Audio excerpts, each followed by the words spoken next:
Divaldo es profesor y escritor brasileño, reconocido como uno de los mayores médiums y oradores espíritas de la actualidad y el mayor divulgador de la doctrina espírita. Expositor con más de 13.000 conferencias en más de 2.000 ciudades de 64 países de todo el mundo. Ha recibido más de 600 homenajes de instituciones culturales, sociales, religiosas, políticas y gubernamentales. Entre ellos tenemos el título de la bondad en el mundo, embajador de la paz en el mundo, entre otros. Ahora recibimos con un gran aplauso al señor Divaldo Pereira Franco, quien nos brindará la conferencia Vida después de la vida.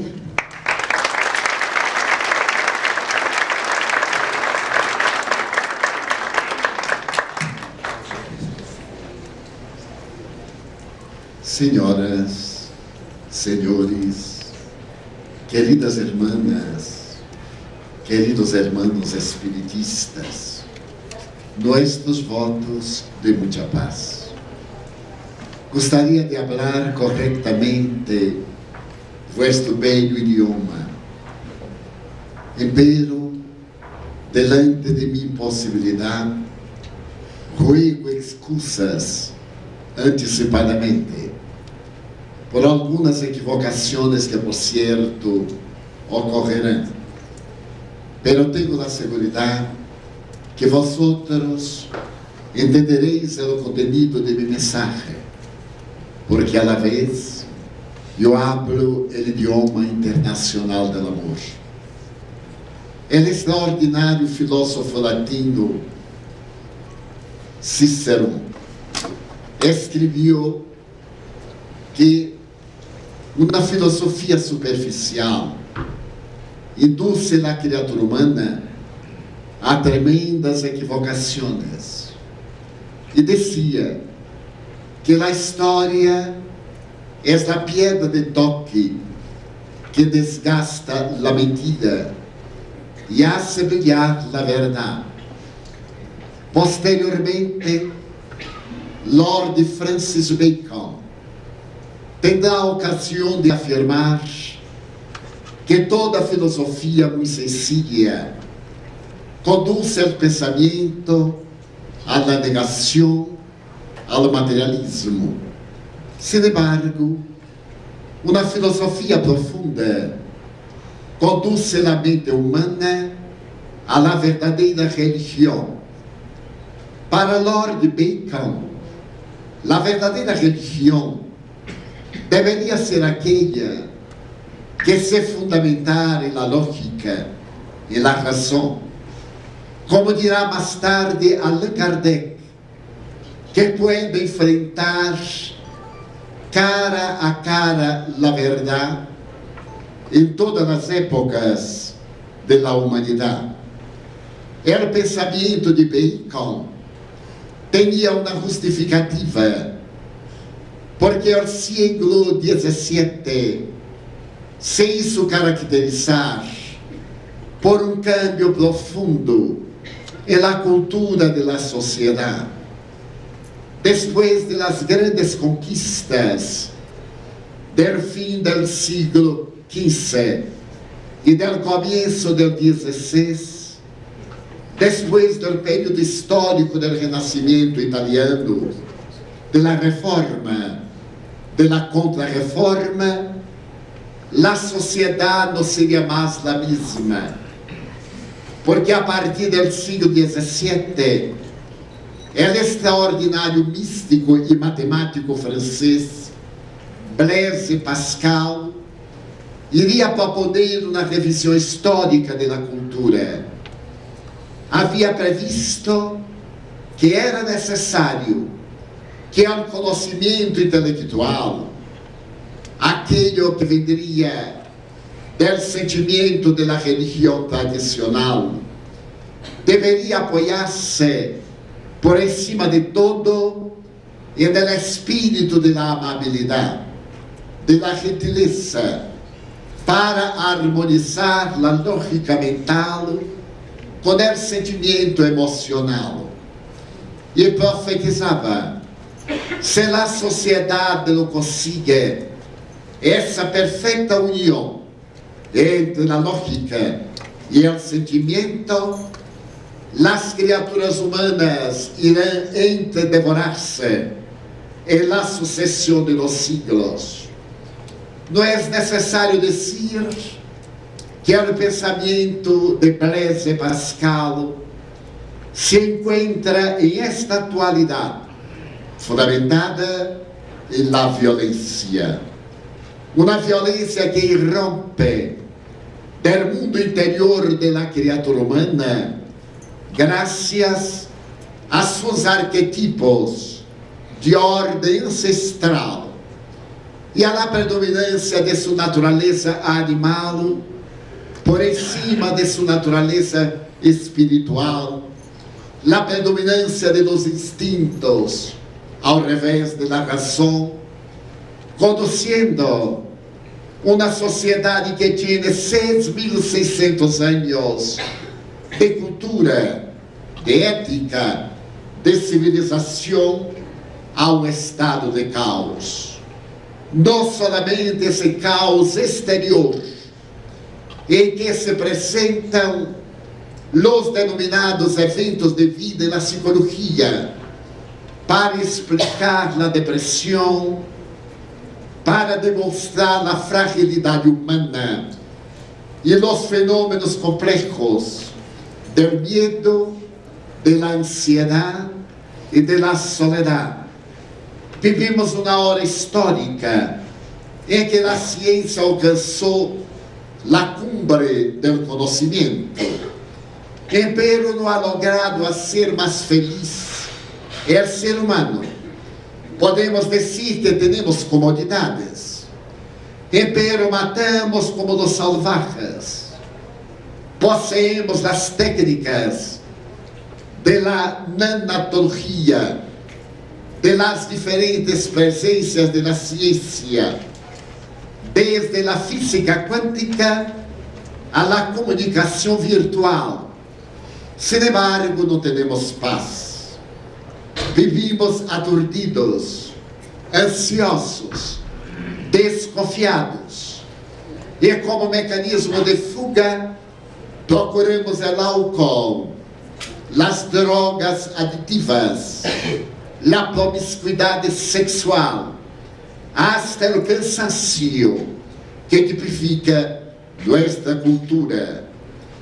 Não é uma apresentação pessimista, é uma análise de ordem normal de aquilo que acontece na Terra em este momento.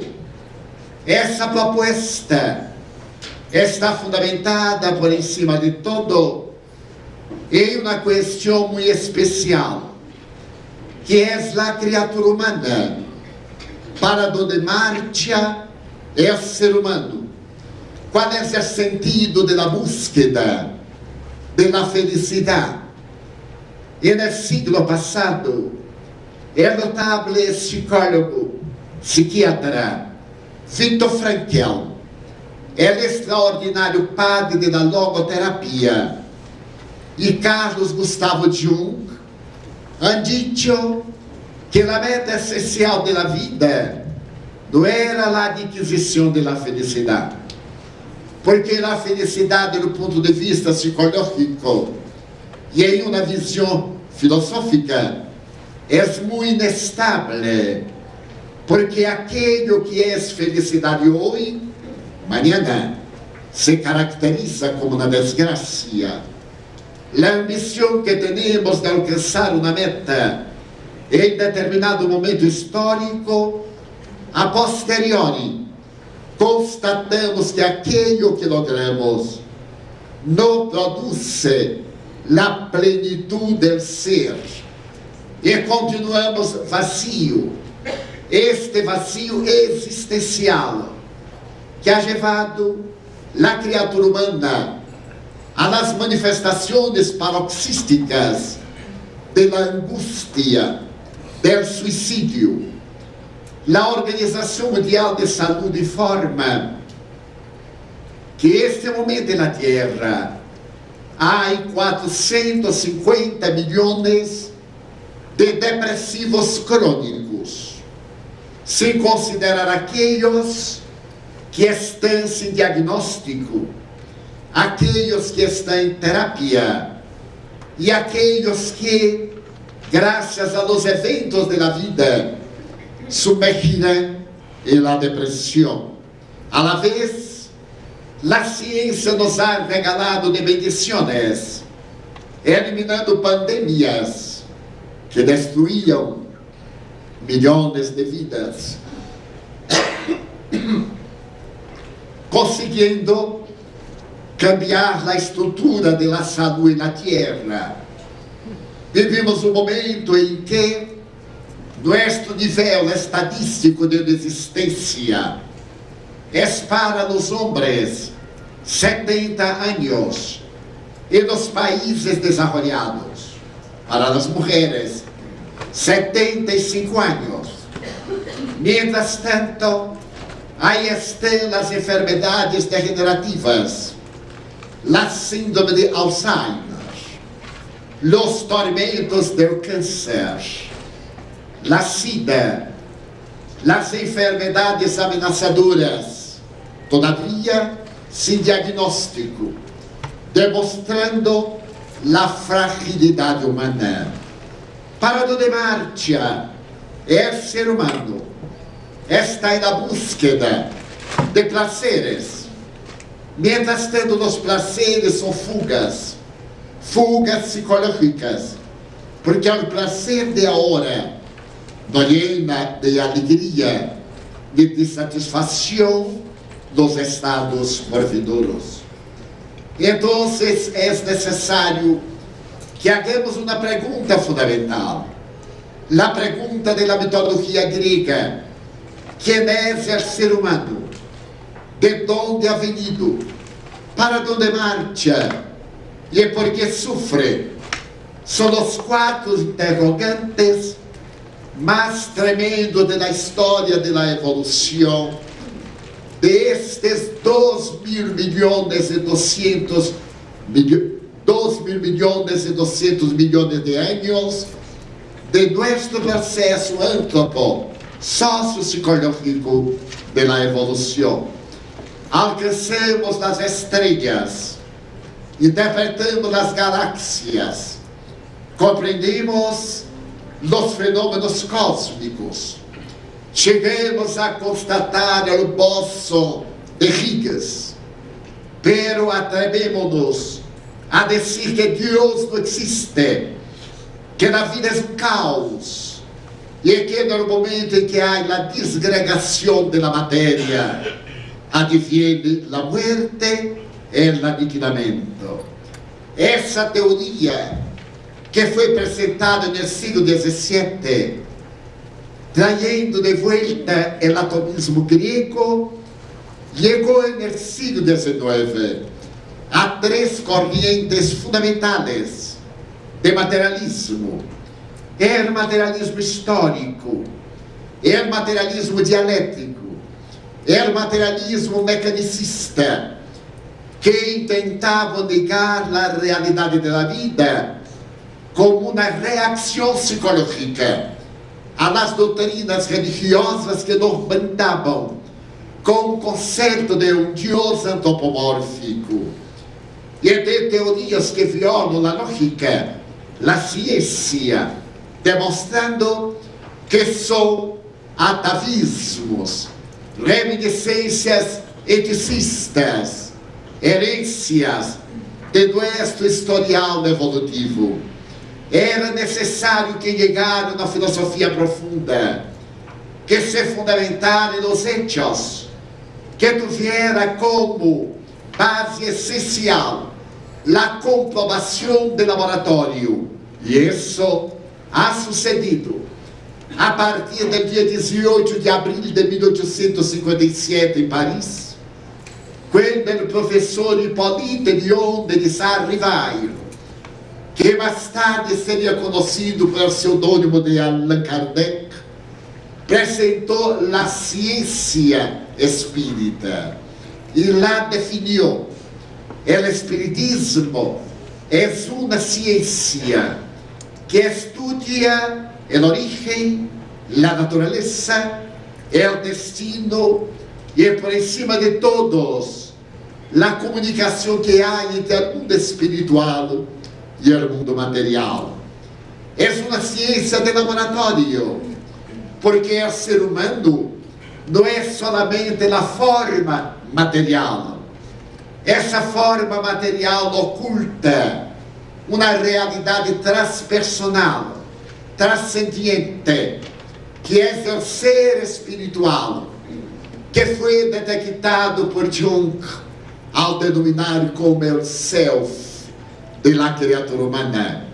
O grande pensamento da teoria do astrofísico Sir James Joyce, analisando a realidade do universo.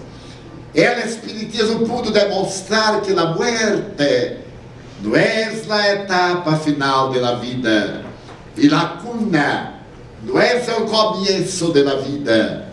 Tumba e cuna são portas de acesso ao corpo carnal e à salida do corpo carnal.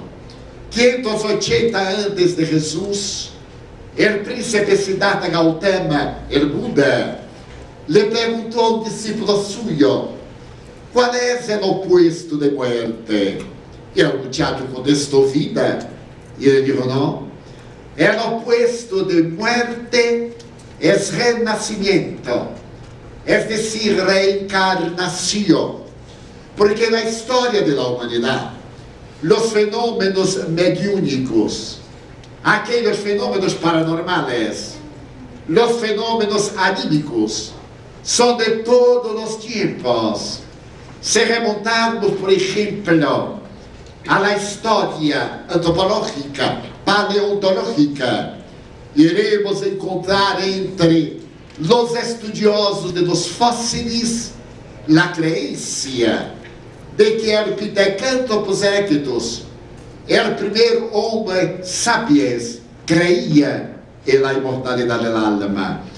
E nas escrituras rupestres e nas cuevas está presente todo o funeral de um ser que, abandonando o corpo, não perdeu a vida.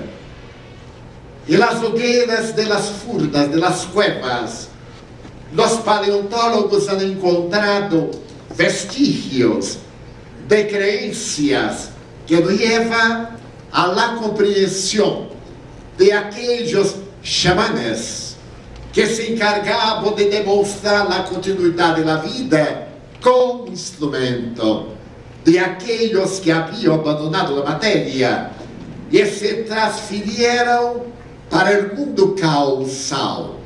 É decir, que vivimos em um universo causal que se manifesta em um efeito material.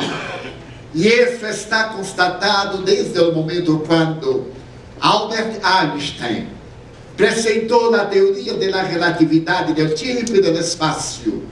Esse primeiro projeto, no ano de 1905, dizendo que vivimos em um universo de ondas, de mentes, de vibrações, de ideias. E quando lhe perguntaram se ele creia em Deus, sua contestação é fascinante, porque não digo que creia ou que não creia, digo de uma forma especial: eu sei. Porque quando creemos, estamos em um relativo. Creemos hoje e amanhã deixamos de crer. Não creemos hoje e amanhã passamos a crer. E pero quando sabemos, isso nos regala uma estrutura de conhecimento que está adentro da razão. Então, os fenômenos mediúnicos pertencem à história. Se recuarmos, se retrocedermos ao pensamento grego, Sócrates, por exemplo, como se sabe, era conduzido por um daimon, um espírito que lhe ditava aquilo que deveria ser. Este extraordinário sofista, padre da filosofia, que passou a narrar seus episódios antes e depois de ele, afirmava que a vida material nada mais é que a condensação da vida transcendente.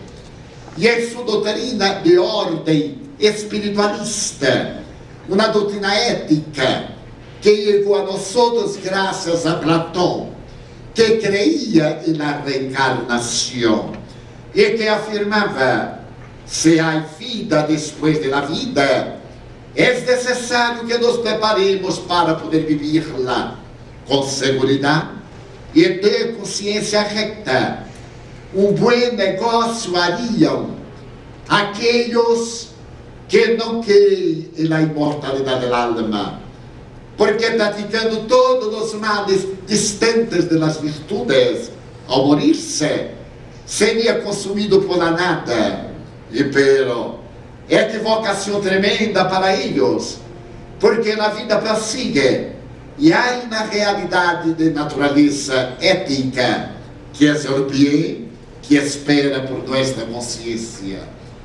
Também Aristóteles, este notável estagirita, predicava a imortalidade da alma e demonstrava que somos constituídos de 3 elementos: é o ser que somos, imortal, é o corpo transitório no qual estamos, a matéria, e uma forma, um elã, que vincula o corpo à matéria.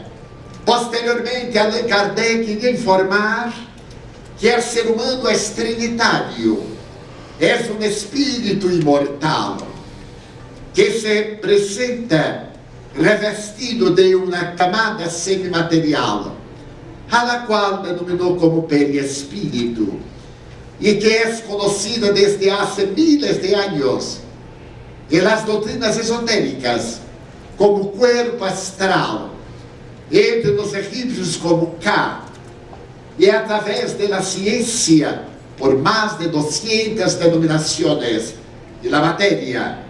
Posteriormente, na parapsicologia, estudando o ser, irá denominar esse envoltório espiritual como sendo o modelo organizador biológico. É decir, que todo efeito vem de uma causa. O efeito intelectual, pois, vem de uma causa intelectual. Nossa matéria é plasmada por ser espiritual, utilizando-se desse envoltório semimaterial. Portanto, há um modelo organizador biológico, tese da parapsicologia, da psicobiofísica, da psicotrônica, demonstrando que somos uma realidade inteligente. E isso pode ser demonstrado na história, como este conhecimento de todos nós outros, e em especial a partir do século passado com os fenômenos mediúnicos.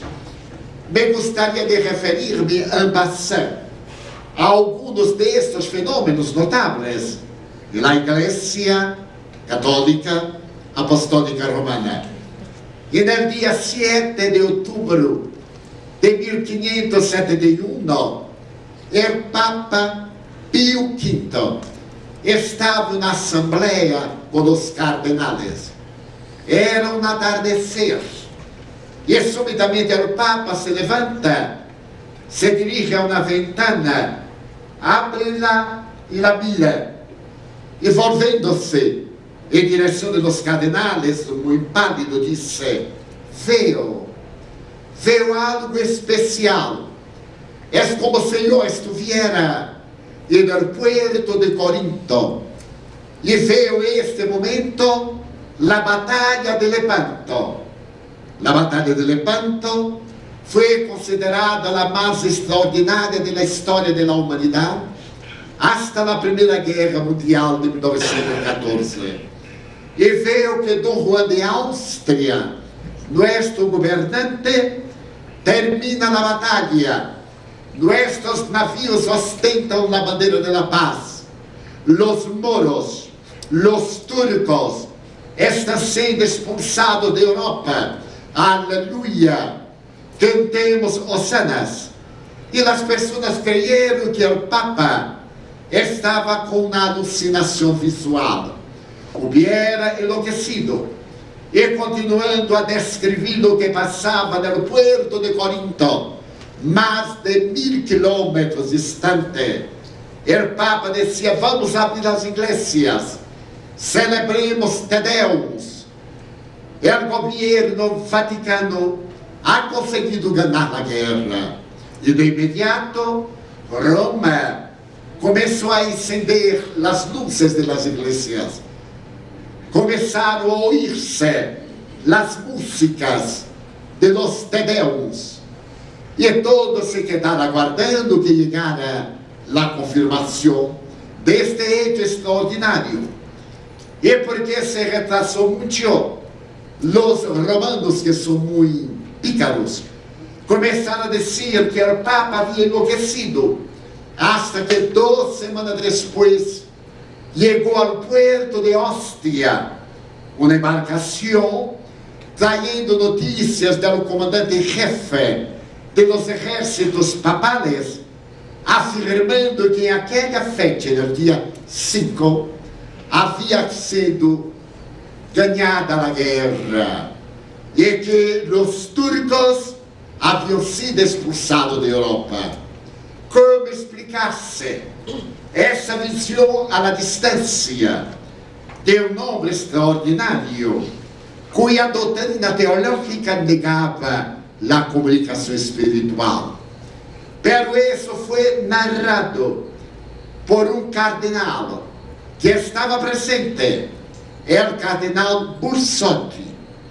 Então, tem razão quando é afirmado por ele, pensador latino, que uma doutrina que tem base científica se convertirá numa grande religião, graças à história.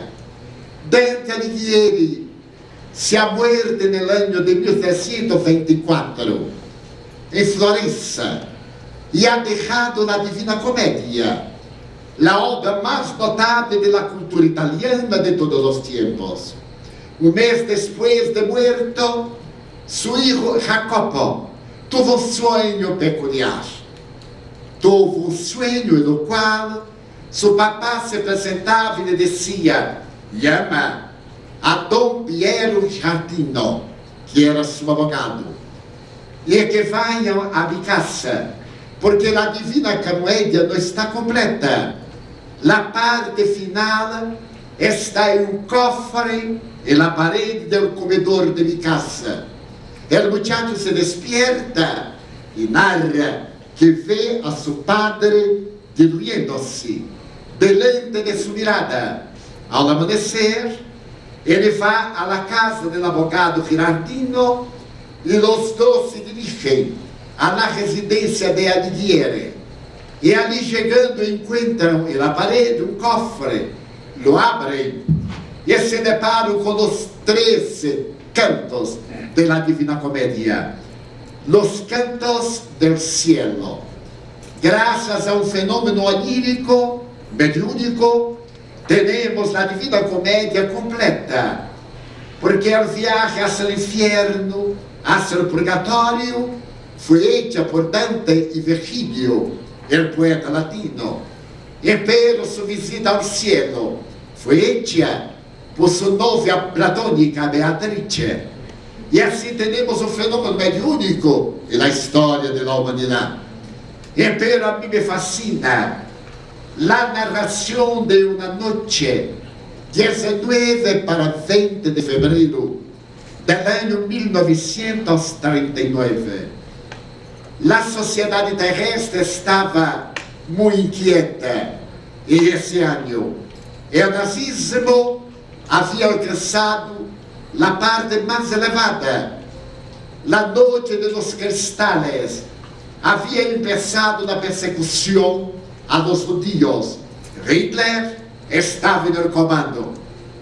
Orava em este momento em sua capilha particular, ao lado da recâmara do Papa Pio XI, que se hubiera muerto, é o cardenal Eugenio Pacelli. Eugenio Pacelli foi considerado o diplomático mais notável do século XX, porque se deve a ele o Código Teológico de Roma, da Igreja. E ele estava orando quando subitamente veio apresentar-se o Papa Pio X, que era morto. E o Papa lhe disse, ipsis verbis, Pacelli, vengo em nome de Jesus dar-te mensagem. E ele, dominado por esta surpresa, habla santidade. Não, não sou santidade, sou tu hermano. E he venido dizer-te que pronto serás papa e deverás governar o rebanho católico com sabedoria, com bondade, com misericórdia. A humanidade enfrentará seu momento mais cruel de todos os tempos, e tu estarás comandando a igreja, que lo hagas com sabedoria e com misericórdia. E Eugenio Pacelli lhe contesta, pero eu não tenho a mínima possibilidade. E o Espírito lhe repite, serás papa, e desaparece delante de seus olhos. Eugenio Pacelli desciende de los aposentos papales hasta la iglesia de San Pedro, desciende hasta el subterráneo, donde estão sepultados alguns papas, e delante do mausoleu do Papa Pio X, se põe a orar, agradecendo. Por la manhã, sai dessa parte quando vai atravessando a catedral, guarda suíço, vendo-lo muito pálido, lhe pergunta, Eminência, que passa? He mantenido de encontro com o Papa Pio X. Eminência, o Papa Pio X está morto. Eu sei, foi ele que me hizo cardenal. Eu hice o discurso fúnebre. E ele me ha dicho que eu serei Papa. O soldado suíço mira ao cardenal e supõe que está em um estado de desequilíbrio mental. Sin embargo, um mês depois, o cardenal Eugenio Pacelli é elegido Papa Pio XII por unanimidade de votos.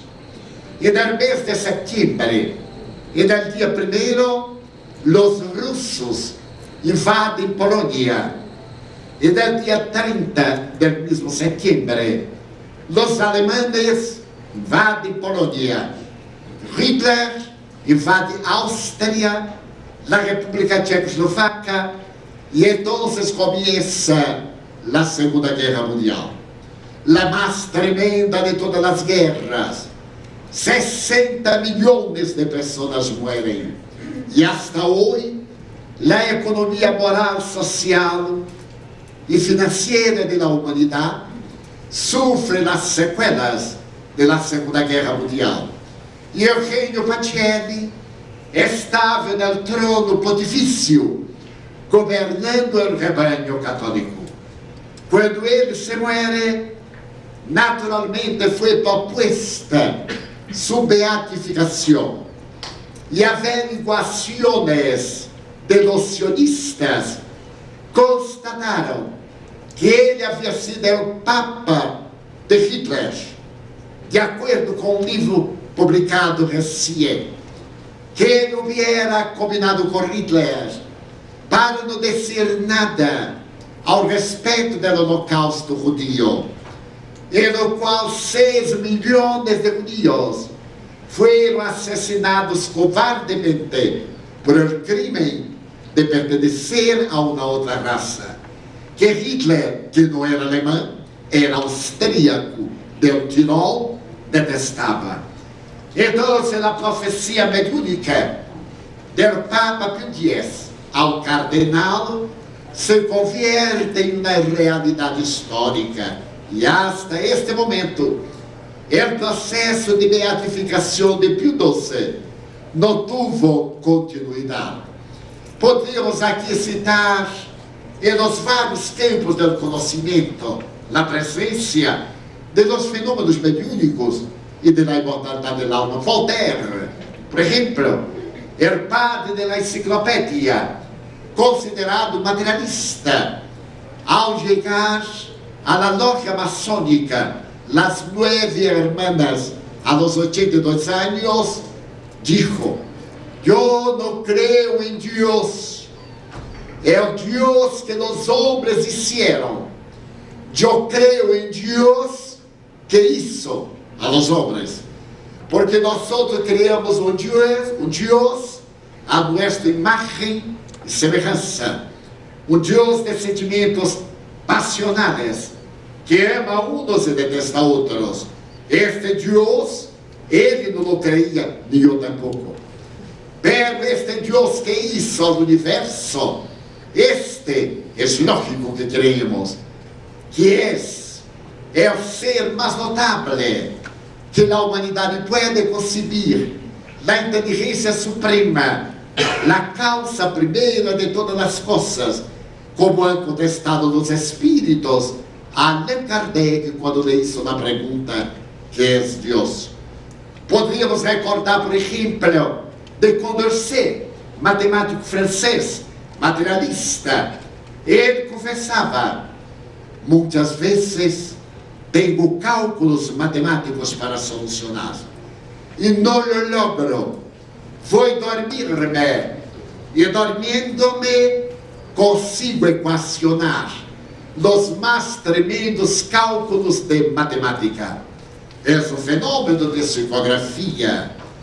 As cartas de Mimolino, por um imortal da Academia de França, são resultado de fenômeno mediúnico, de escritura automática.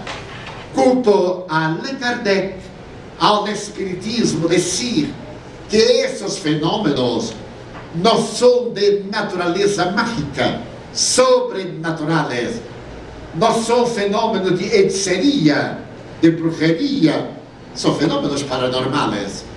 El extraordinário padre da fisiologia humana, o professor Charles Richet, prêmio Nobel de Fisiologia, afirmava que nós temos um sexto sentido. A la mediunidade, ele chamava uma percepção parafísica, que nos permite entrar em contato com o mais allá. Depois de estudar a mediunidade por 40 anos, pero para não quedar-me nos hechos tradicionais e clássicos, gostaria de contar-lhes um pouco de minha história, sem desejo de fazer autobiografia.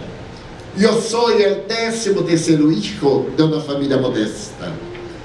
Quando minha madre se quedou embaraçada, ela estava já na menopausia. Tinha 42, 43 anos. E curiosamente, meu irmão mais cerca tinha 5 anos. E ela começou a sentir algo de estranho. E foi ao médico da época, 1926. E chegando a ele, ele disse: doutor, eu penso que estou com hidropsia, com água na barriga. E o médico de então, que tinha algo de mágico e pouco de médico, e era fantástico.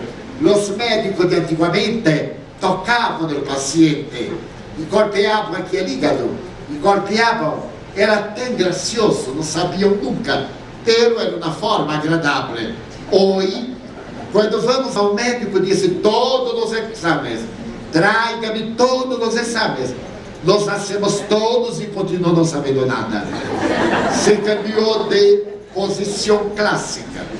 Então, o médico da mirou e lhe disse: dona Ana, não é hidropsia, é gravidez. Como você já teve 12 filhos, 3 abortos naturais, vamos abortá-lo. Deve estar com 2, 3 meses. E ela disse: abortá-lo? A mi hijo: senhora, você se morirá, porque está debilitada. irá dejar huérfanos 12 hijos por causa de matrimonio. Y ella dijo, prefiero morirme, porque las mujeres de allí eran diferentes, para mejor, de las mujeres de hoy. Prefiero morirme a matar a mi hijo. Y es gracias a este estoicismo que aquí estoy, con 86 años, de una vida extraordinaria, gracias a esta coraje estoica de una mujer modesta. Yo nací pues y fui el 13º hijo de la familia. Vivíamos en una casona de aquellas antiguas que tenía un pasillo enorme, las habitaciones eran grandotas. Yo estaba jugando un día a los 4 años de edad, cuando súbitamente llega una señora y me llama por mi nombre de familia, Di, llama Ana, dile que quiero hablarle. Yo entonces grité, mamá, aquí está una mujer que me quiere hablar. Mi mamá era bajita, y las mujeres bajitas son tremendas. Las grandotas no, mucho trueno, poca tempestad. Mi mamá vino corriendo y llegando a la sala preguntó, ¿dónde está la mujer? Yo le dije, ahí está. ¿A dónde? Ahí está. Y mi mamá de inmediato actuó, porque ella decía que Dios puso orejas en los niños para las madres asegurarlos. Y al asegurar mi oreja me puse de pie y balé para sentir menos dolor. Y me dijo, no me perturbes, qué locura, ¿cómo dices que hay aquí una mujer? Y yo me quedé sorprendido porque yo veía a la mujer y ella no la veía. Retornó a la cocina y la señora muy agradable sonrió para mí y me dijo, Di, yo soy tu abuela. Yo no sabía lo que era abuela, porque cuando nací, mis 4 abuelos se habían muerto. Entonces dile a Ana que soy María, señorita, que le quiere hablar. Y yo grité otra vez, mamá, mi abuela María, señorita, le quiere hablar. Y ella vino ahora como una flecha. Niño, tu abuela es muerta. Y tuvo un choque, porque ella nunca hubiera hablado el nombre de su madre. ¿Y por qué no? Porque cuando ella nació, su madre se murió de infección puerperal. Y ella fue creada por una hermana más vieja. Se quedó sorprendida y me dijo, ¿cómo estás hablando el nombre de tu abuela? ¿Cómo sabes? La mujer está diciendo. Entonces me agarró y me llevó a la casa de mi tía, que era prácticamente mi abuela, su madre de creación. Mi tía era muy calmada. Y cuando llegamos allí, mi madre dijo, Edviges, este muchacho está loco, este niño está diciendo que mamá está en casa. Y mi tía preguntó, Divaldo, ¿tú estás a ver mi mamá? No sé quién es tu mamá. ¿Estás a ver la abuela? Sí. ¿Y dónde está? Quedó en la casa. Y en este momento la he visto entrando, está llegando. Y mi tía preguntó, ¿cómo está vestida? Para un chico de 4 años, en el año 1931, de ignorancia, me acuerdo de algunos flashes. Es un vestido largo que arrastra, tiene una cuerda amarrada en la cintura, tiene un peine enorme, era un peine sevillano que yo no conocía pues, y veo que tiene algo aquí que brilla. Mi tía dijo, Ana, es mamá. Esto es un camafeo que yo puse en su cadáver. Y las dos se abrazaron y mi tía dijo, pregúntale lo que quiere. Yo no me acuerdo de lo que sucedió. A partir de ahí, yo me transformé en un niño especial, es decir, loquito. Porque yo veía cosas que nadie veía. Y mi papá, que era un hombre muy austero del siglo XIX, era muy severo. Y aquel entonces la psicología era diferente, para mejor. Porque prácticamente casi en todas las casas había un psicólogo que ficava prendido na parede Quando hacía qualquer coisa, dizia: vete buscar um psicólogo para uma reunião psicoterapêutica. E então aplicava na paliza e se resolvia tudo. E nadie se quedava com complexo. A hora que o senhor padre mira o livro, já tinha um complexo de inferioridade. Não pode dizer nada. A hora somos nós outros que estamos sendo educados por nossos filhos. Então meu papá me dizia: se continuas com esta loucura, cada vez que digas na calle que viste ao muerto, eu te mato. Que paliza.